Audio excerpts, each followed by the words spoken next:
So, hello and welcome to all.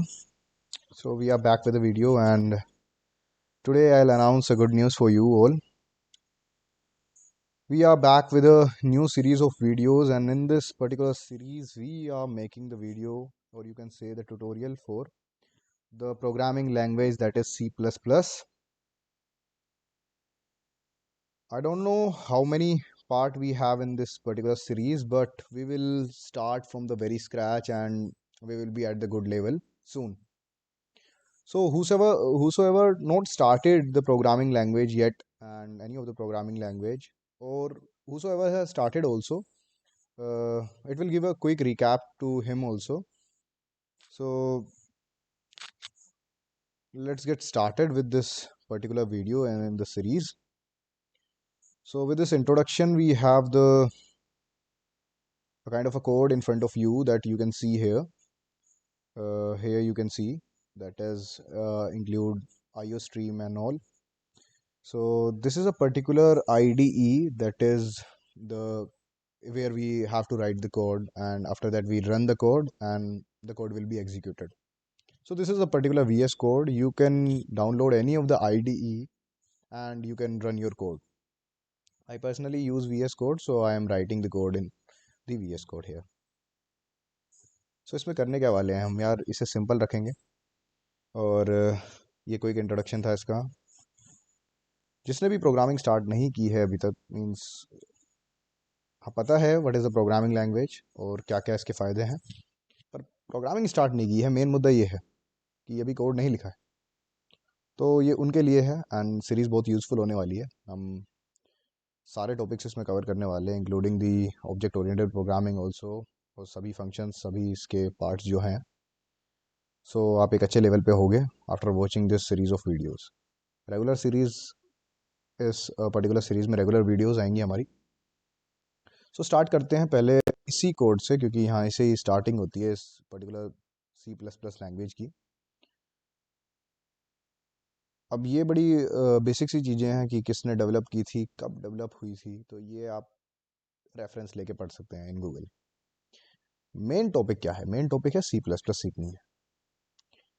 तो particularly अगर बात करें हम इसी कोड की, तो पहली लाइन से चलते हैं. एंड ये बेसिक स्ट्रक्चर है एक कोड का. इसे हम स्ट्रक्चर का कहते हैं. कोई भी अगर हम कोड लिख रहे हैं तो ये एक बेसिक स्ट्रक्चर है उस कोड का. एंड ये तो आपको मीन्स जब आप प्रैक्टिस करते हैं तो याद हो जाता है. बाकी अभी कोई डरने की ज़रूरत नहीं है. सो पहली लाइन से हम स्टार्ट करते हैं. तो इंक्लूड आईओ स्ट्रीम यहाँ पे लिखा हुआ है. इसे हम हेडर फाइल कहते हैं. जब भी आप कुछ भी इंक्लूड करते हैं पहली लाइन में हैश इंक्लूड करके, तो उसे एक हेडर फाइल कहते हैं. एंड इससे क्या होता है, हेडर फाइल क्यों इंक्लूड करते हैं? हेडर फाइल हम इसलिए इंक्लूड करते हैं जिससे कि हम उनकी लाइब्रेरीज को ऐड करते हैं अपने प्रोग्राम में. तो आईओ स्ट्रीम क्या है? तो ये भी एक लाइब्रेरी है जो कि आईओ, तुम देख सकते हो, इनपुट आउटपुट स्ट्रीम. सो ये क्या करती है? ये हेल्प करती है हमें डेटा को इनपुट कराने में और डेटा को शो कराने में. तो यही इसका जो मेन थिंग है. हम इस पे आएंगे बाद में, एक अच्छी डिटेल पे इस पे आने वाले हैं कि हेडर फाइल्स क्या होती हैं और क्या इनका रोल है. अच्छे से बताएंगे, बट अभी के लिए जो बेसिक आपको जानने की ज़रूरत है, तो ये काम करती है हेडर फाइल. आफ्टर दैट अगर हम बताएं तो इसमें C++ जो लैंग्वेज है हमारी, आप उसमें कितने भी स्पेसेस क्रिएट कर सकते हैं. मींस कोड को आप स्पेस करके भी अच्छे से लिख सकते हैं. कितने भी स्पेसेस छोड़ सकते हैं, तो फिर उसमें कोई दिक्कत नहीं है. सो यहाँ पे लिखा हुआ है, देखो. हमने नोट्स भी यार आपके लिए बना रखे हैं. इसे मैं आपको शेयर कर दूंगा इन डिस्क्रिप्शन. तो सभी कुछ मैंने लिखा हुआ है पॉइंट टू पॉइंट, और ईज़ होगा, ये आपको एक बार में ही समझ आ जाएगा. तो कोई कोड अगर यहाँ पे मैं ऑल्दो जो भी हम इम्प्लीमेंटेशन करेंगे वो VS कोड पे ही करेंगे. बाकी ये थ्योरी पार्ट है, क्योंकि बेसिक इंट्रोडक्शन थ्योरी से ही होता है. तो मैं वेस्ट नहीं करता हूँ आपका टाइम, और अभी हम स्टार्ट करते हैं फिर. तो आप कितनी भी लाइन, नंबर ऑफ़ लाइन्स छोड़ सकते हैं इसमें. तो जो कंपाइलर है हमारा वो इग्नोर करता है नंबर ऑफ़ लाइन्स को. वो आप कितनी भी लाइन छोड़िए, आप इंट में इनको पांचवी लाइन में लिख के भी रन करवा सकते हैं. तो ऐसी कोई दिक्कत नहीं है इसमें. अब मेन वाले पे आ जाते हैं. तो इंट मेन लिखा हुआ है यहाँ पे. तो ये हमारा मेन फंक्शन है जिसका रिटर्न टाइप हमने इंटीजर किया हुआ है. कि ये कोई इंटीजर रिटर्न करेगा। मेन फंक्शन के आगे हमने ब्रैकेट्स लगाए हुए हैं, तो ये डिनोट करता है कि ये एक फंक्शन है। मीन्स जो हमने ये कर ली, नोट कर ली, हमने जो ब्रैकेट्स लगाए हुए हैं नॉर्मल ब्रैकेट्स हैं, तो वो हमारे ये डिनोट करते हैं कि एक फंक्शन है। और करली ब्रेसेस क्या है? करली ब्रेसेस यहाँ पे आप देख रहे होगे, एक तो ये पार्ट एंड ये वाला। तो अगर आप करली ब्रेसेस की बात करोगे तो ये ओपनिंग वाला हमारा ब्रैकेट होता है, opening of the function, and ये वाला होता है हमारा closing of the function. Okay, ये हमारा क्लोजिंग ऑफ द फंक्शन होता है। अब मैंने यार फोर्थ लाइन पे लिखा हुआ है std डबल कोलन लगाए हुए हैं सी आउट और हेलो वर्ल्ड। आपको ये लग रहा होगा कि यार ये क्या है। तो std क्या है? ये स्टैंडर्ड लाइब्रेरीज ही होती हैं, इज़ अ नेम स्पेस। वो भी मैं आपको आगे बताऊंगा, आगे की वीडियोस बहुत अच्छी होने वाली हैं, आपको सब पता चलेगा। और ये क्या होता है? ये डबल कोलन्स क्या है यहाँ पे? तो ये स्कोप रेजोल्यूशन ऑपरेटर होता है, जो कि कह रहा है फ्रॉम iOS स्ट्रीम से कि हमें जो ये आउटपुट है, जो मैंने स्ट्रिंग की फॉर्म में लिखा है लास्ट ऑप्शन की, ये आउटपुट कराना है। तो ये स्कोप रेजोल्यूशन है, ठीक है ना।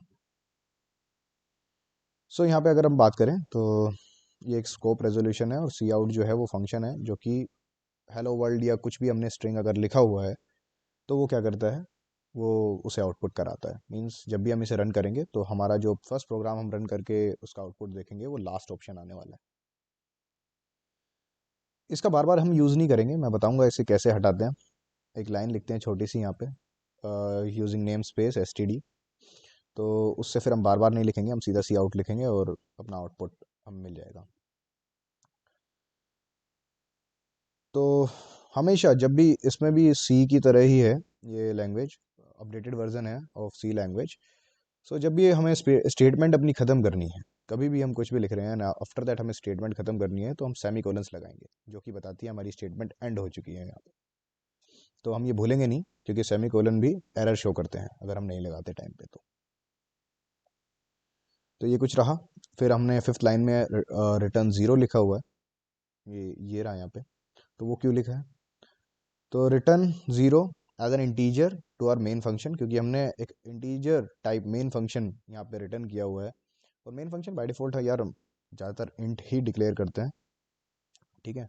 तो बाय डिफ़ॉल्ट, और you can say int main लिखते हैं, उसके बाद में हम अपना जो ज़ीरो रिटर्न करवा रहे हैं मेन फंक्शन में वो टर्मिनेशन का है। मीन्स रिटर्न ज़ीरो नाउ, अब इस मेन फंक्शन को टर्मिनेट कर दो, जितना भी इसमें कंटेंट है वो हो चुका है। हम इसे लास्ट में हमेशा रिटर्न ज़ीरो लिखते हैं, इसीलिए लिखते हैं कि अब इसके बाद में कुछ नहीं है, this is the end of this function and please terminate it. तो रिटर्न ज़ीरो उसके लिए है।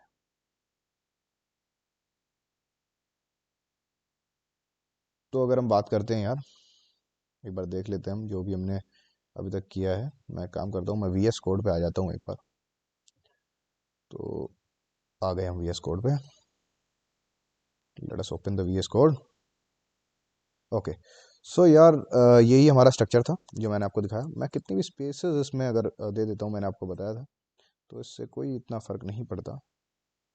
मैं इंट में इनको भी कुछ स्पेसेस दे देता हूँ।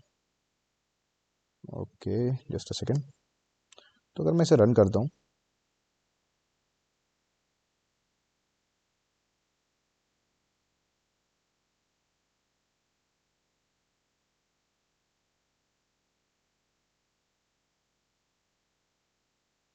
जस्ट अ सेकेंड, अगर मैं इसे रन करता हूँ तो ये मेरे को लास्ट ऑप्शन रिटर्न करके दिखा रहा है, ये रहा, आप देख सकते हैं यहाँ पे। मैं इसे जूम कर देता हूँ एक बार। ओके,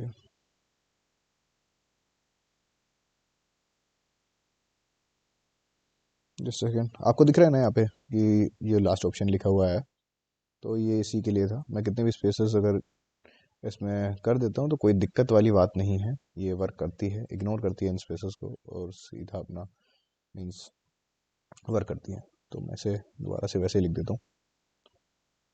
तो ये हमारा कुछ है, ये हमारी हेडर फाइल है, मैंने दोबारा बताया था यहाँ पे।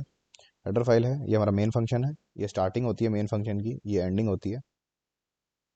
यहाँ पे स्कोप रेजोल्यूशन है, और उसके बाद में हमारा जो सी आउट है जिससे कि हमें आउटपुट दिखाना है। अभी इसी बेसिक स्ट्रक्चर पे रहो यार, अभी बस सिर्फ इसे ही देखो एंड आपको समझ आ जाना चाहिए। ये बेसिक सी थिंग है, ये स्ट्रक्चर रहता है मेनली एक यू कैन से टेम्पलेट कि जिस पे आप वर्क करने वाले हो हमेशा। तो ये सारी चीज़ें हैं, बाकी सब कुछ बताया जाएगा।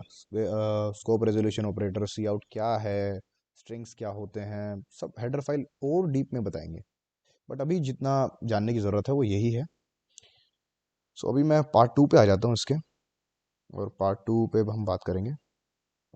तो मैं इसके पार्ट 2 पे आ जाता हूँ एक बार, जस्ट अ सेकेंड। पार्ट 2 पे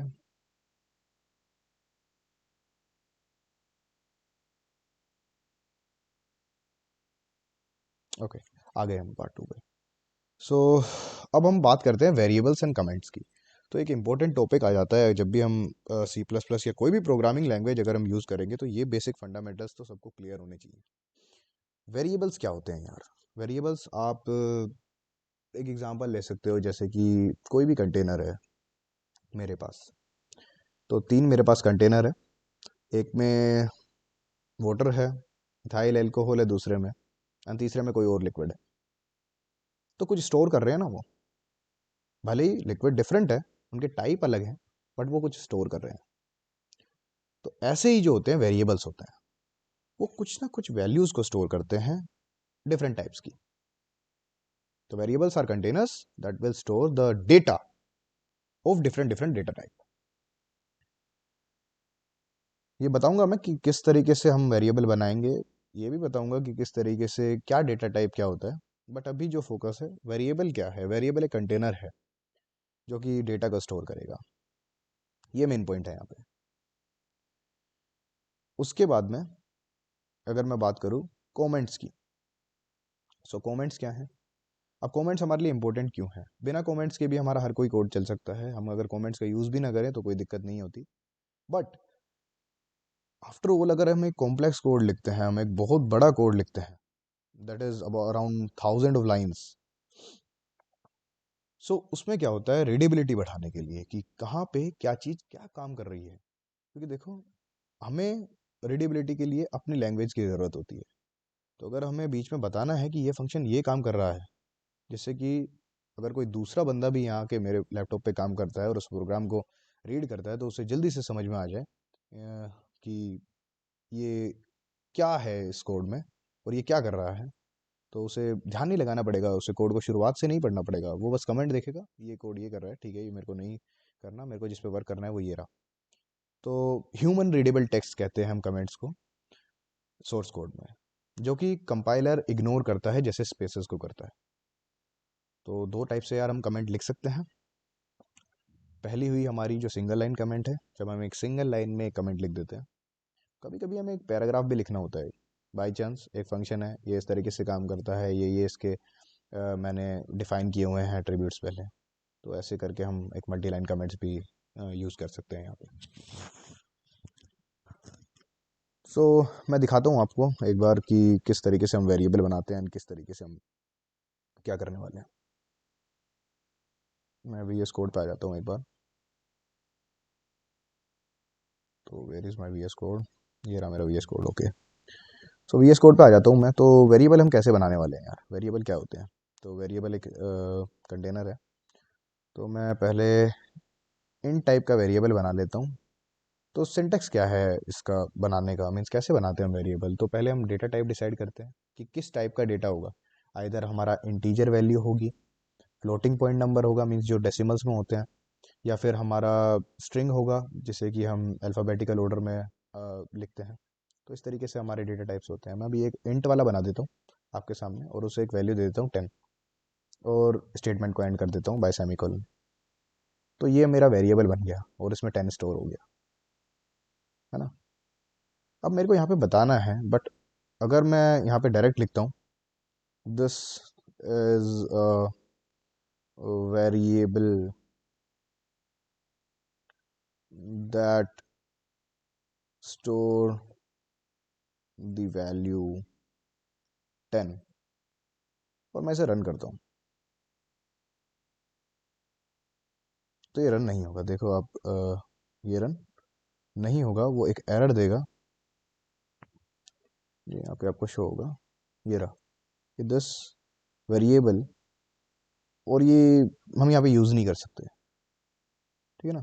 तो अगर हमें ऐसी चीज़ें यहाँ पे लिखनी है तो हमें कमेंट्स का यूज़ करना पड़ेगा। तो एक सिंगल लाइन कमेंट के लिए हम डबल स्लैश लगाते हैं, जिससे फिर हम लिख सकते हैं यहाँ पे और फिर कोई एरर भी नहीं आता।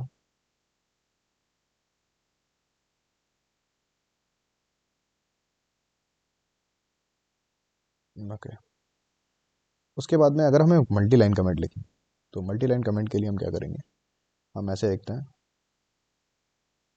और एक स्टार बैक स्लैश से एंड कराते हैं इसे। और मैं क्या कराने वाला हूँ इसे कि दिस इज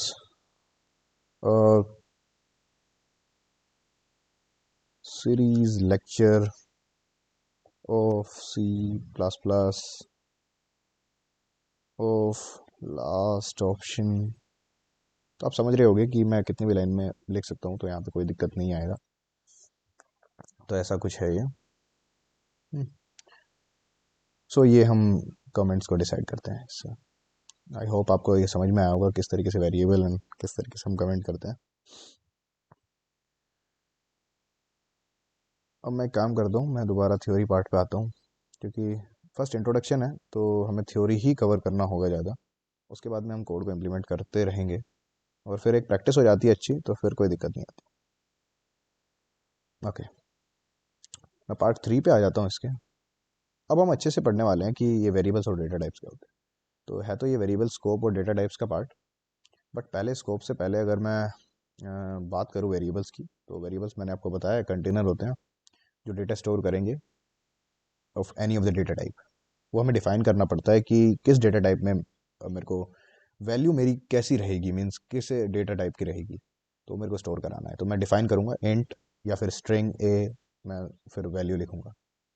स्कोप क्या होता है, वेरिएबल का स्कोप क्या है? तो scope of a variable is the region in the program where the existence of variable is valid. Okay, इसी के लिए हम एक एग्जांपल ले लेते हैं। अगर एक पर्सन ट्रैवल करता है अनदर कंट्री में illegally, we will not consider that country as its scope because he does not have the necessary document to stay in that country. So ऐसे ही हमारा स्कोप होते हैं। दो टाइप के यार हमारे स्कोप होते हैं। तो दो टाइप में क्या होते हैं, एक हमारा लोकल वेरिएबल्स होते हैं और एक हमारे ग्लोबल वेरिएबल्स होते हैं। लोकल और ग्लोबल वेरिएबल्स क्या है? अगर मैं बात करूं तो local variables are declared inside any function and that can be accessed only from there. मैं बताऊंगा अभी कोड करके कि किस तरीके से डिफरेंशिएट करते हैं। और ग्लोबल वेरिएबल जो होते हैं वो फंक्शन के आउटसाइड हम डिक्लेयर करते हैं और उन्हें कहीं पे भी हम एक्सेस कर सकते हैं। तो वी एस कोड पे आता हूँ यार एक बार और बताता हूँ आपको कि ये किस तरीके से काम करने वाला है। तो आगे हम वी एस कोड पे, वी एस कोड पे चलते हैं। तो मैं इस कमेंट्स को वो कर देता हूँ। अब ये अगर मैं एग्जांपल लूँ यहाँ पे, अगर मैं एग्जांपल लेता हूँ यहाँ पे, just a second, invalid use of earth है, ओके नो प्रॉब्लम। तो ये अगर एग्जांपल लूँ मैं इस वेरिएबल का, तो एक लोकल वेरिएबल स्कोप होगा। कैसे? ये मेन फंक्शन के अंडर हम मैंने डिक्लेयर किया है, फिर मैं इसे बाहर डिक्लेयर करता हूँ इंट ए इक्वल्स टू 20। तो ये मेरा ग्लोबल वेरिएबल है जो किसी फंक्शन के बाहर है, मैं इसे कहीं पे भी एक्सेस कर सकता हूँ। बट अगर मैंने डिफाइन किया हुआ है, अगर मैंने कुछ डिफाइन किया है यहाँ पर कि मेरा ये वेरिएबल ये है, तो इस फंक्शन के अंडर पहले ये लोकल स्कोप को प्रायोरिटी देता है कि मीन्स अगर मैं सी आउट करवाऊंगा ए को, तो वो क्या करेगा, तो वो क्या करने वाला है, वो जस्ट मेरे को 10 प्रिंट करवा देगा, क्योंकि वो पहले इससे प्रायोरिटी देगा क्योंकि ये फंक्शन के अंडर है। बट मैंने इसी नाम का वेरिएबल एक ग्लोबली भी डिक्लेयर किया है, तो वो एक ग्लोबल वेरिएबल है। अगर मेरे पास इस फंक्शन में ये वेरिएबल नहीं होता और मैं प्रिंट कराता ए, तो वो 20 देता मेरे को। आई होप ये मेरे को आपको क्लियर होगा। कोई भी डाउट्स आते हैं यहाँ तो कमेंट सेक्शन में ज़रूर पूछना, मैं उन्हें क्लियर करूँगा आपके सभी डाउट्स। और इसके बाद चलते हैं हम तो ये है हमारा लोकल और ग्लोबल स्कोप वेरिएबल्स का जो डिफरेंस था। मैं दोबारा आ जाता हूँ यार उस पर। ठीक है। उसके बाद में यार अगर डेटा टाइप्स की बात करें, तो मैं अभी बता रहा था कि वेरिएबल्स क्या करते हैं, डेटा को स्टोर करते हैं, हमारे डेटा को। और हम उसमें हमें पहले डिफाइन करना होता है कि यार मेरा जो वेरिएबल है वो किस टाइप के डेटा को होल्ड करने वाला है। तो मैं पहले डिफाइन करूंगा ना कि मेरा इंट वेरिएबल है, मींस मेरा जो वेरिएबल है वो इंटीजर टाइप है, तो वो क्या करेगा, वो इंटीजर डाटा को होल्ड करेगा। अगर मेरा कैरेक्टर वाला है या स्ट्रिंग वाला है, तो वो क्या करने वाला है, वो स्ट्रिंग को स्टोर करेगा। That is this is any this is last option, ऐसे करके मैं स्ट्रिंग लिख सकता हूँ उसमें। तो उसे फ्लोट अगर मैं डिक्लेयर करता हूँ, तो वो क्या करने वाला है, वो फिर एक 12.27 ऐसे नंबर्स को स्टोर करेगा। तो मेरे को डिफाइन करना पड़ेगा वो। और होप सो यार आपको सभी को याद हो जाते हैं जैसे ही आप प्रैक्टिस में प्रैक्टिस करते हैं इसकी। तो फर्स्ट ऑफ ऑल आपको कोई रटने की ज़रूरत नहीं है, बट बेसिक सी चीज़ें पता होनी चाहिए। अगर डेटा टाइप्स को भी यार अगर मैं बात करूं, तो डेटा टाइप्स भी तीन टाइप्स में हमारे तीन ग्रुप्स में कैटेगराइज कर रही है किए हैं हमने। बिल्ट इन हो गए, यूज़र डिफाइंड हो गए, एंड ड्राइव्ड हो गए। किस तरीके से यार, बिल्ट इन जो इस प्रोग्रामिंग लैंग्वेज में इंक्लूडेड है, मीन्स हमें कोई ज़रूरत नहीं है कि हम उनके लिए कुछ डिफाइन करेंगे। जैसे इंट हो गया, तो जस्ट मेरे को इंट लिखना है एंड वेरिएबल का नाम लिखना है, तो वो इंटीजर वैल्यू स्टोर करेगा। फ्लोट हो गया, डेसिमल नंबर, ऐसे ही जो हमारे बूलियन ट्रू फॉल्स। तो ये हमारे बिल्ट इन डेटा टाइप्स हैं। हम इस पे सब पे बात करेंगे, दिक्कत मतलब अभी यही बताना है कि बिल्ट इन क्या है। ठीक है ना, तो ये बिल्ट इन के एग्जांपल्स हैं। यूज़र डिफाइंड क्या है, अगर यूज़र डिफाइंड की मैं बात करूं, तो वो स्ट्रक्ट है, यूनियन है, एनम है। तो यूज़र डिफाइंड क्या है, जिसे मैं अपना डेटा टाइप बनाना चाहता हूँ। मेरे को कोई डेटा टाइप बना है, तो मैं एक स्ट्रक्चर बनाऊंगा, फिर उसके बाद में उसमें अपनी हिसाब से फंक्शनैलिटी डालूंगा कि वो किस तरीके से क्या काम करेगा। तो मैं उसे डेटा टाइप बना सकता हूँ। हम अच्छे से बात करने वाले हैं यूज़र डिफाइंड डेटा टाइप्स की भी सभी लेक्चर्स में, और एक अच्छी प्रैक्टिस भी करेंगे हम, ऐसी बात नहीं है। तो अभी बस ये है कि user defined data type, built in, और कुछ ड्राइव्ड भी होते हैं हमारे, कुछ ड्राइव्ड भी होते हैं, एरे, और बहुत सारे होते हैं। तो उनके बारे में भी यार हम बात करेंगे अच्छे से। अभी ये है ड्राइव्ड क्या होते हैं, जो बिल्ट इन से ही इनके कॉम्बिनेशन से मिलके बनते हैं। ठीक है ना। तो हम कह सकते हैं जैसे फिजिक्स में हमारे फंडामेंटल यूनिट्स होती हैं, फिर ड्राइव्ड यूनिट्स आती हैं। फंडामेंटल को ही मिक्स मैच करके हम एक ड्राइव्ड यूनिट लाते हैं, तो वो चीज़ें हैं।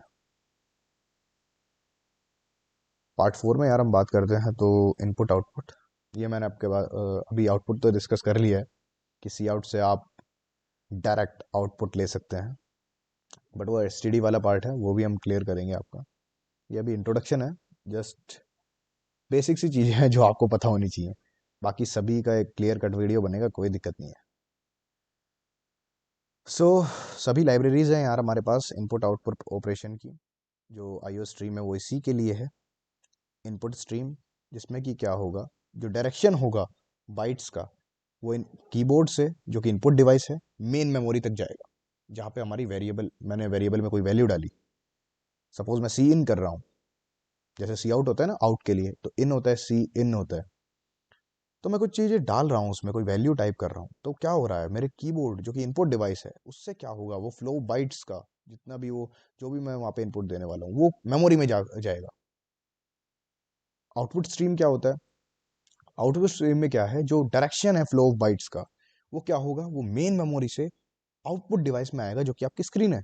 जैसे कि मैं जैसे भी सी आउट करता हूँ और मैं रन करता हूँ प्रोग्राम को, आपकी स्क्रीन पे क्या आता है, आपकी स्क्रीन पे वो आउटपुट आता है जो मेन मेमोरी में था। आप समझ रहे हैं दोनों की स्ट्रीमिंग कैसी है। तो इसीलिए हम एक इनपुट एंड आउटपुट स्ट्रीम करते हैं। ओके।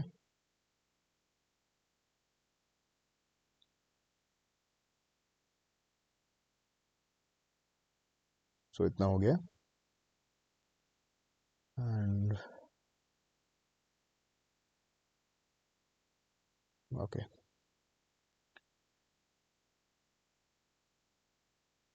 सो एक काम करते हैं, वीएस कोड पे चलते हैं।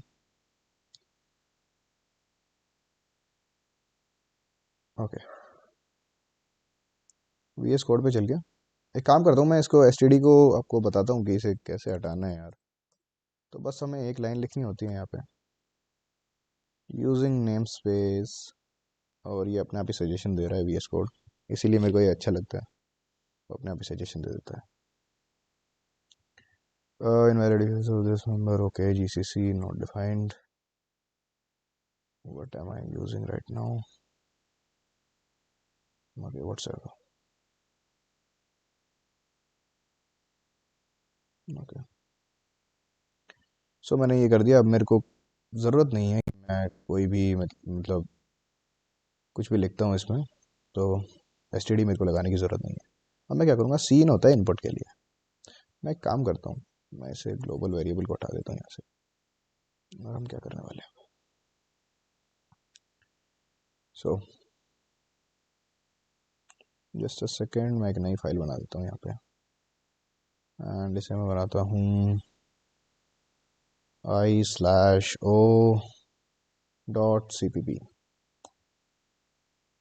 Okay okay.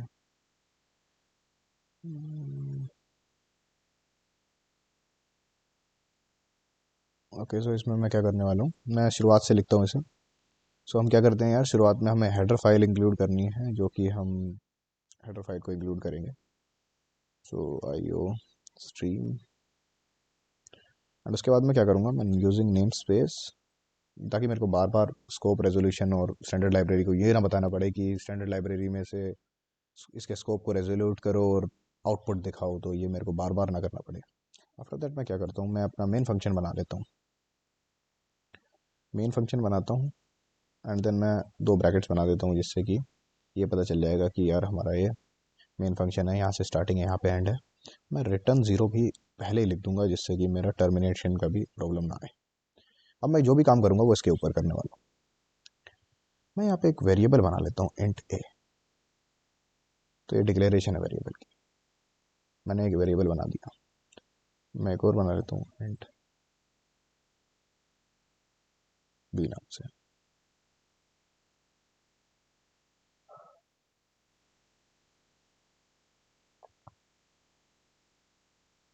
तो मैं रन करता हूँ, मैं पहली वैल्यू 12 डालूंगा यार, उसके बाद मैं b की वैल्यू मैं डालता हूँ 23, और आप देख सकते हो यार ये 35 आ गया है, तो वो सम है उसका। ऐसे ही इनपुट और आउटपुट होते हैं। सो ये है, बट आगे से यार हम ध्यान रखेंगे कि जो हमारा कंपाइलर है वो अच्छे से वर्क करेगा, तो आगे आपको ये आपका टाइम वेस्ट नहीं होगा यार इसमें। सो इसके बाद में यार अगर हमारी बात आती है, तो अभी हमें कुछ और चीज़ों की बात करनी है। मैं आ जाता हूँ अपने उसी particular,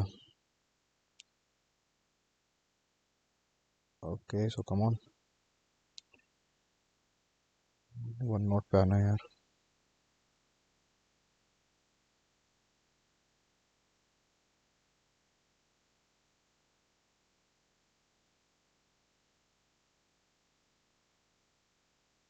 okay, done. So important points क्या है यार इसमें, इंपॉर्टेंट पॉइंट यही है कि जो मैं सी आउट के बाद में यूज़ कर रहा था उसे इंसर्शन ऑपरेटर कहते हैं, और जो सीन के बाद में आप ये कंपैरिजन ऑपरेटर्स देख रहे थे, इन्हें कंपैरिजन ऑपरेटर्स भी कहा जाता है, तो वो एक एक्सट्रैक्शन ऑपरेटर है। एंड सी आउट जो है वो एक कीवर्ड है, जिससे कि मैं प्रिंट कराता हूँ, और सी इन है जिससे कि मैं इनपुट लेता हूँ। बस ये सिंपल चीज़ें यार आपको ध्यान रखनी है। Okay, so that's great. After that हमारे पास कुछ रिजर्व कीवर्ड्स होते हैं यार, जिसके नाम से हम अपने वेरिएबल्स का नाम नहीं रख सकते। मीन्स हमारे पास बहुत सारे कीवर्ड्स हैं जिसमें कि हम उनसे नहीं रख सकते उनका नाम। मीन्स जैसे कि ये सारे हैं, ये हमारे रिजर्व कीवर्ड्स हैं, कि जो कि हमारे रिजर्व हो चुके हैं, लैंग्वेज ने रिजर्व कर लिए हैं ये वर्ड्स, कि हम भाई इन नाम से कोई भी वेरिएबल या कुछ नहीं बनाएंगे, क्योंकि ये एक रिजर्व कीवर्ड्स हैं। रिजर्व का मतलब ही ये है कि हम नहीं बना सकते इनके जैसे वेरिएबल्स, क्योंकि इनका फंक्शन कुछ और है। फ्लोट एक डेटा टाइप है, तो इसका एक वेरिएबल मैं कैसे बना सकता हूँ। मैं फिर डिफाइन कैसे करूँगा कि ये फ्लोट क्या है और वेरिएबल क्या है? तो that could not be a possible thing. So ये कुछ कीवर्ड्स हैं, सभी आपको जानने की ज़रूरत नहीं है, बट आगे वीडियोस में कुछ तो आपको अच्छे से दिख गए होंगे अभी, जैसे कि इंट हो गया और हमारा रिटर्न हो गया, वो तो आपको दिख गया होगा, तो फिर वो हम नहीं कर सकते। आगे हम चीज़ें यूज़ करेंगे, if else statement, conditions and loops भी यूज़ करेंगे, तो उनके नाम पर भी हम कोई भी अपना वेरिएबल का नाम नहीं रख सकते। सो दैट्स इट यार, आज की क्लास में इतना ही था, एक इंट्रोडक्शन था, और होप आपको पसंद आया होगा। आगे हम यार सारे टॉपिक्स को कवर करेंगे धीरे धीरे, एंड एक सीरीज़ में वीडियोस रेगुलरली आएंगी, ये तो डेफिनेटली है। और ये यार इसका लिंक भी मैं प्रोवाइड कर दूंगा इस नोटबुक का, तो आपको रेफरेंस अगर लेना होगा तो आप डायरेक्ट क्लिक करके इससे रेफरेंस ले सकते हैं। So that could be good for you also. I hope you all are doing well in your life, heading towards your goal. So लगे रहो भाई। जय हिंद एंड बाय बाय।